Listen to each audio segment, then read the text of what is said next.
Hey guys, it's Star Drake, and we're here with a new game called Individual in the Dead Internet. And we're gonna get right into it. Also, good thing it's there, because I keep forgetting the name of the game.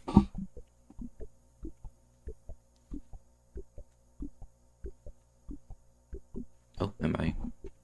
Oh, okay.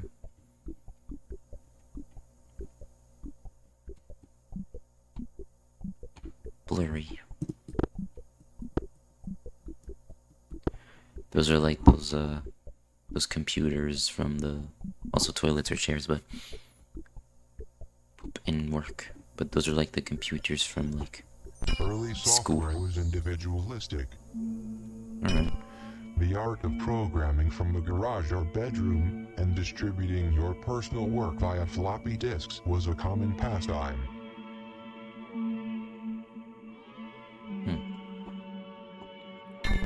Magazines featured typing programs and were dedicated to sharing code that people could follow along with to build a game, using the code as a blueprint. Black monitor.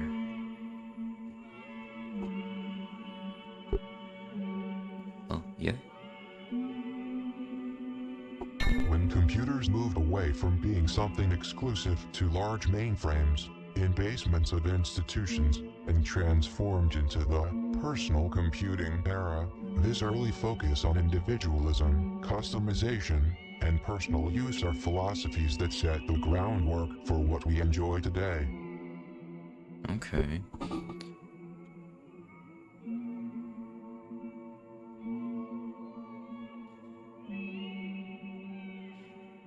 Huh. Also, is that Reddit?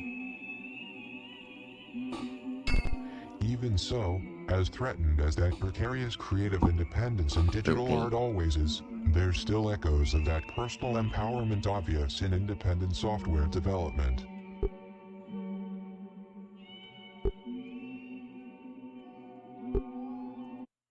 Oops. Oh, okay. If I click, it'll link me to, whatever's on these screens. That's pretty cool.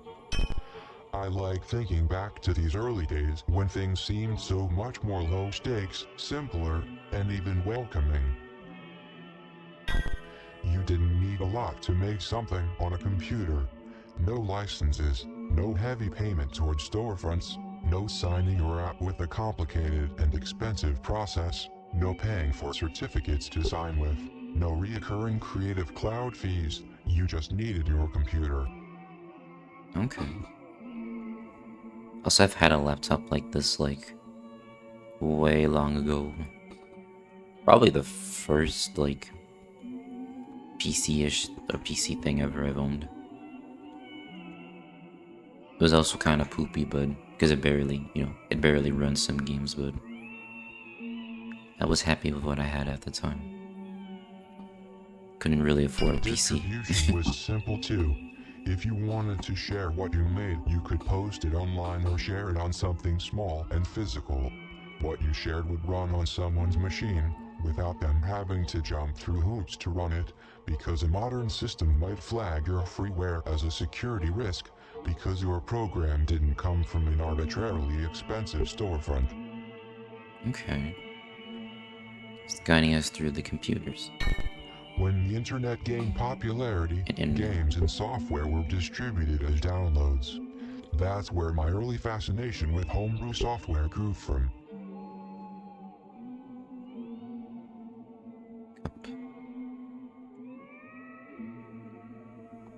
I would spend hours collecting silly strange digital artifacts that programmers made and shared. I still have some of them. They still run. I'm never letting them go. electric line. Ooh.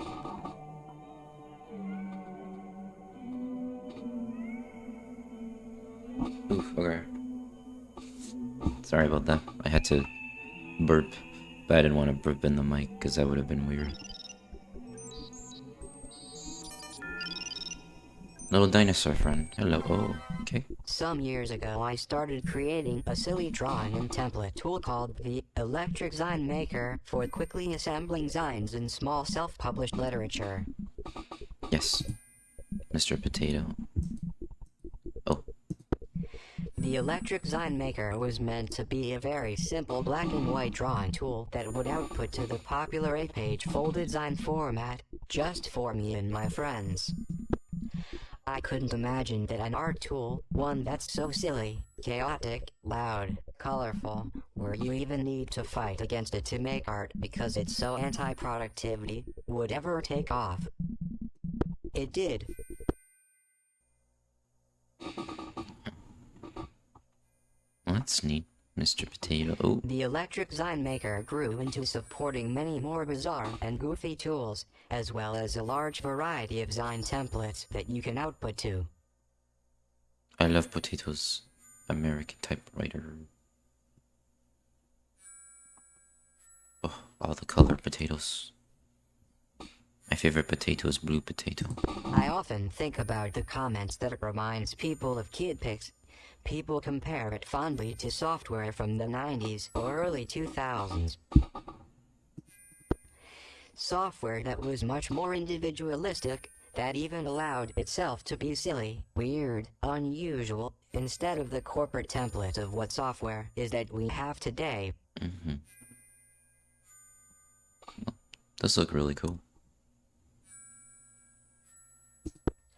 I think it's worth saying that even Microsoft, at one point, had creative weird software, such as the Creative Writer Suite, released by Microsoft Kids.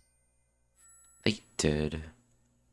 And they also used to make, nothing wrong with the games now, but I think they made they made cooler games back then. That's just me, though. The Electric Zine Maker features a little potato assistant because it's part of my Potatoware suite of software. Potatoware is a creative tangent I fell into where each program I make features a potato and is a parody of popular software, but made to be useless. The gamey sure. Is that it, Mr. Potato? Well, I appreciate all your information, and I think your website is fabulous. It's very cool. Little me would have loved it. For example, there's the Electric File Monitor, which is a desktop virus scanner that will randomly accuse innocent files on your computer of being viruses, and put them into the virus prison where you can manage your virus inmates and make a fictional currency from the prison complex that you are now running on your machine. That actually sounds pretty cool. You can just have like a little prison for your viruses. Grind on the viruses. There is an Electric Love Potato desktop assistant, which is just a giant potato that lives on your screen and randomly sings to you, as well as generating random potato recipes. So, it's basically Bonzi Buddy, but potato. I say. You allow me to say it, literally. This tangent about Potatoware aside, The Electric Zine Maker set me on a journey of discovering an entire world of other software developers out there making equally as silly, weird, wild, or different individualistic tools. Present-day independent software is very creative. Thought that was Rhythm Heaven for a second. There's so much, but you hear very little about it. Larger tech Hey, it's companies DK Country. and the general Silicon Valley tech bro mentality seem to suck the air out of the room. Mario. Zelda. Baby Steps. Donkey Kong. Yeah, it's Rampy right there. That's Donkey Kong Country. And a guy. I guess, I don't know what that is right there, but Donkey Kong Country. Yay, I love that game. I'm also super excited for Bonanza. Very. It's unfortunate that this mainstream determines so much popular perception of what software is when you have entire subcultures offering alternative views of what a program or a game is. Iman. and Digimon and Doraemon, I think is his name. Software is personal. It can be a unique relic from a time long ago, like the programs That looks we work familiar. so hard to preserve and maintain a memory of, or it can be a current work of personal idealistic expression. My journey with the electric sign maker taught me that software is art just as much as games are art. When people look back at things like KidPix, Kai's Power Goo, or any of these silly creative programs, it's more than just nostalgia. It's about a completely different paradigm to how software could have been. These old programs let us dream, what if? Behind the bold individualism is the obvious question: who shapes our standards? Who tells our story and whose story is remembered as the standard? Garbo. This is the source code for the original Microsoft 3D Movie Maker, released in 1995, but does not support its software. I like the old G internet stuff. Oh.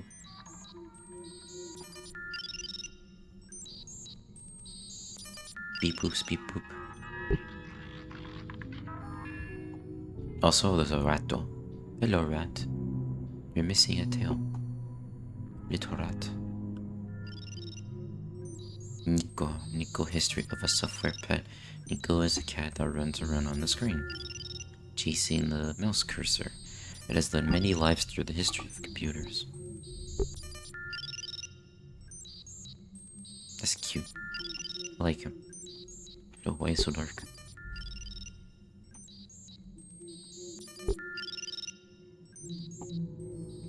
Oh, I gotta check these out eventually.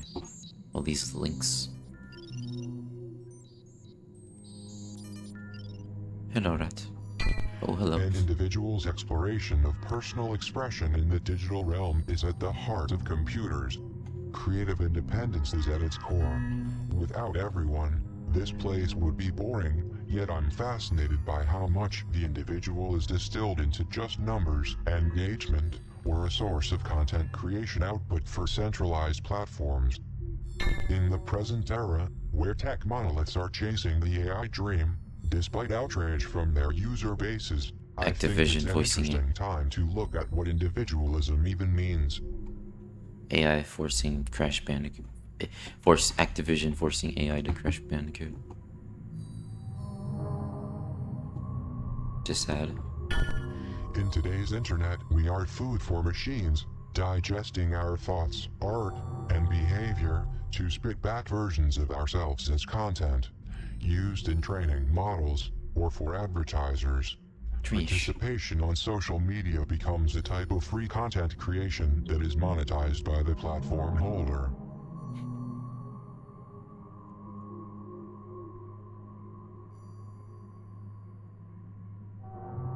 Our health is a ghostly moor in a place where sickness stays. Mousey mouse. I remember early discussions where people argued that they should receive royalties from social media for creating content for them. Most social media platforms reserve the right to license anything a user posts on the site royalty-free. In the end, we are lost in the indefinite churn of the content machine. Today's internet is an abstract concept, controlled by large platforms, where it's not clear if and how individualism even has a place. Smoking is bad. It's terrible. Also, I try to stay quiet when they're speaking because I want to make sure I don't, my voice laps them, Even so you can hear GeoCities them. and MySpace let their users And I want to customize hear their them too. pages. Today's social media does not offer this.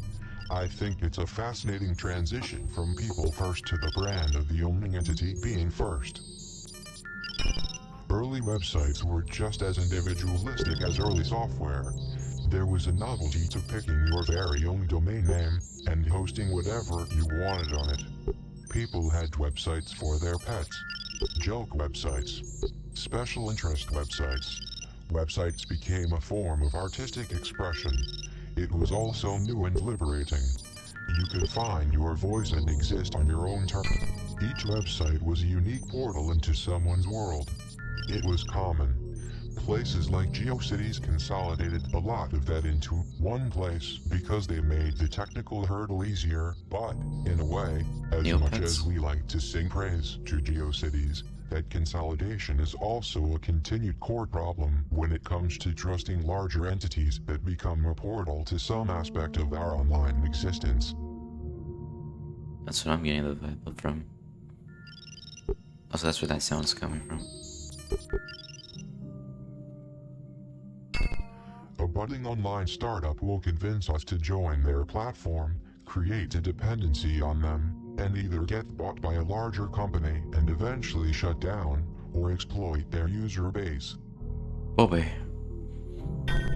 Exploitation seems inevitable under the shadow of profit growth over all else. Recent scandals surrounding Adobe's use of AI and controversial changes to their terms of service are good examples. Pieces of internet history have been lost because of some decision arbitrarily made by people in the boardroom, or changes to a terms of service. This is the same for any technology. Flash, for example. Digital art is a snake eating its own tail. When personal power is handed to a larger entity for the sake of convenience, we've time and time again lost historic parts of internet spaces, work, art, communities when that larger entity either shuts down, sells, or betrays the community relying on it. I remember Fancy Pants and Super Mario Bros. Crossovers. Nostalgia. Mr. Fancy Pants. What we lost is dismembered and reconstituted for the next rendition of tech capital. Also, hi, Mr. Rat and Happy Face.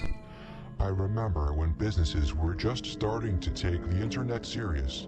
Then the dot-com bubble burst, but that didn't stop this shift. I distinctly remember the feeling that business was taking over the internet, molding it to its own capitalist vision, use cases, preferences, changing how everyone else used it. It seems like it never stopped. Today's internet is an abstract concept for monopolies to exploit. Oh. The current AI gold rush is a perfect manifestation of mass consumption. In this internet, nothing matters anymore. No reality. No accuracy of information. Not really art, but something else. It's all food to digest and regurgitate back to an abstract concept of consumers. Oh, hello. It is the crowning jewel of what tech-pro-capitalism is all about. Mass consumerism has consumed all meaning here. You're not gonna let me pass, aren't you? Nope, he's not.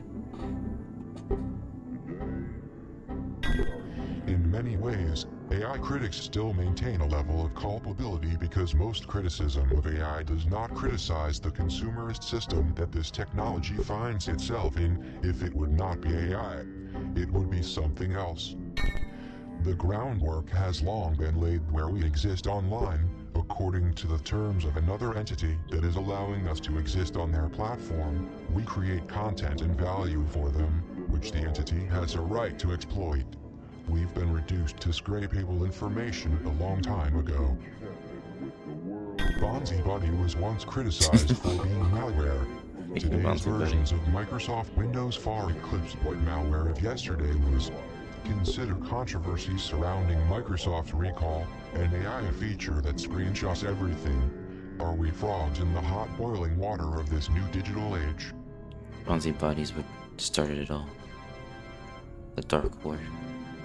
Also, celebration music. Like GeoCities or MySpace, fondly remembered, not for their own controversies. Most of these places built their platform on offering convenient access to a level of personal expression and community that is naturally part of the internet and computers. People don't need them to have a website or stay connected to friends, but we've ended up with a dependency on these centralized spaces nonetheless. Oh, hello. I grew up learning how to host and maintain my own websites. kids these days. It's by no means a difficult thing to do. I always thought it's a basic life skill you need to know in order to maintain your creative independence.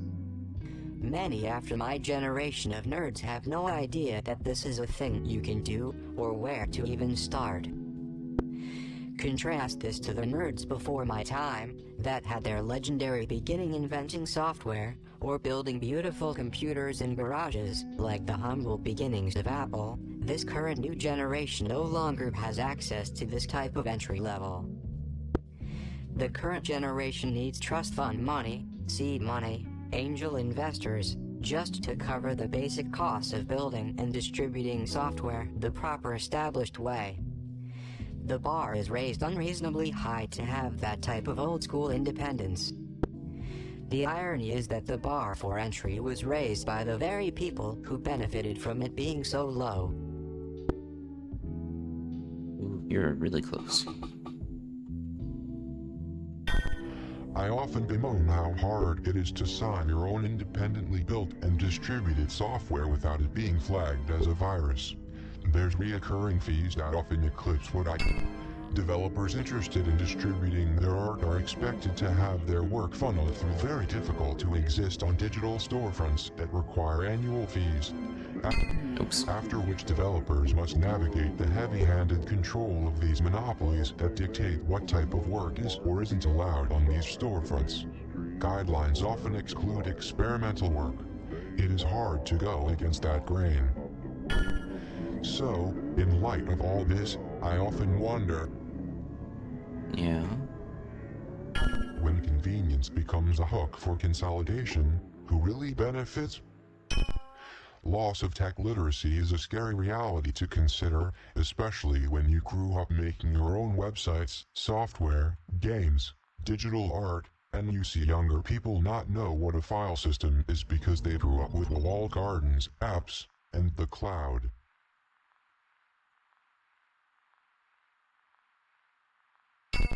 Who benefits from that ignorance, and how do we push back against that? How do we maintain tech literacy so that the next generation remembers that creating software is for them too? How do we make sure creating on computers stays accessible to everyone? Oops. We are more than just consumers. We are participants too. Early software was individualistic. Oh, is that it? Okay. Wow.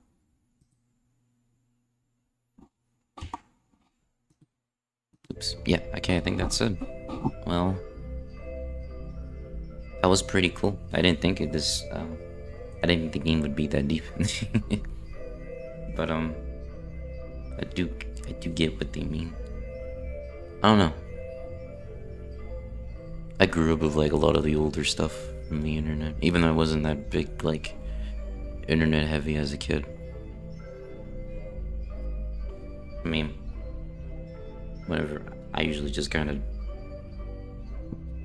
dealt, like, when I needed help in a game or something, I just kind of pushed through it and tried to figure it out. So I didn't really get to use the computer very much. I used it a couple times. I used to play a couple games on it, but that'll go on for a while because I yip. But anyway, I hope you really enjoyed what was the game called again? It's my brain. Individual in the Dead Internet. I think. Sorry. Head's all forgettable today, but I hope you enjoyed and you have fun. I know I did. It's a really awesome game, and I hope you all had a good night or a good morning, and I'll see you all later. Bye.